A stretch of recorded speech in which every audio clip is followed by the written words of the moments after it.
वसई विरार शहरातील प्रलंबित विकास कामांना गती देण्यासाठी मुंबई महानगर प्रदेश विकास प्राधिकरणच्या वरिष्ठ अधिकाऱ्यांनी आज शहराचा दौरा करत विविध प्रस्तावित प्रकल्पांच्या जागांची प्रत्यक्ष पाहणी केली। यावेळी महापौर अजय पाटील यांच्यासोबत अधिकाऱ्यांनी शहरातील वाहतूक कोंडी सोडवण्यासाठी नियोजित उड्डाणपूल आणि रस्ते विकास कामांबाबत सविस्तर चर्चा केली। या दौऱ्यात विराटनगर, ओसवाल नगरी, अलकापुरी, उमेडमान परिसरातील नवीन रेल्वे उड्डाणपूल तसेच वसई रोड येथील जुन्या पुलाच्या जागी उभारण्यात येणाऱ्या नवीन पुलाच्या प्रस्तावित जागेची तांत्रिक पाहणी करण्यात आली।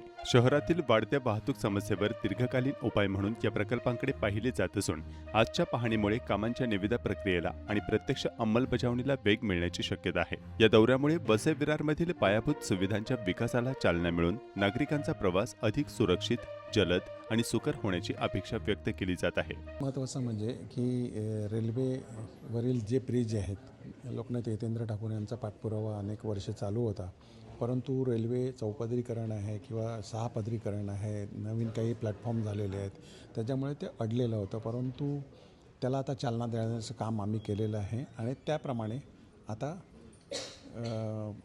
MMRDAच्या जे कमिशनर आहेत त्यांच्याशी आमची बैठक झालेली होती आणि त्याच्यामध्ये त्याची पाहणी करणं हे ठरलेलं होतं आणि त्याप्रमाणे MMRDAचे अधिकारी आलेले आणि चारही जे रेल्वेवर ब्रिज आहेत, विरार, सोपारा, वसई, नायगाव, तर ह्या सगळ्या ठिकाणच्या ओव्हरब्रिज जे रेल्वे ओव्हरब्रिज आहे त्यांची पाहणी झाली। त्याच्यात काय अडचणी आहेत, काय समस्या आहेत त्याच्यात पाहणी झाली।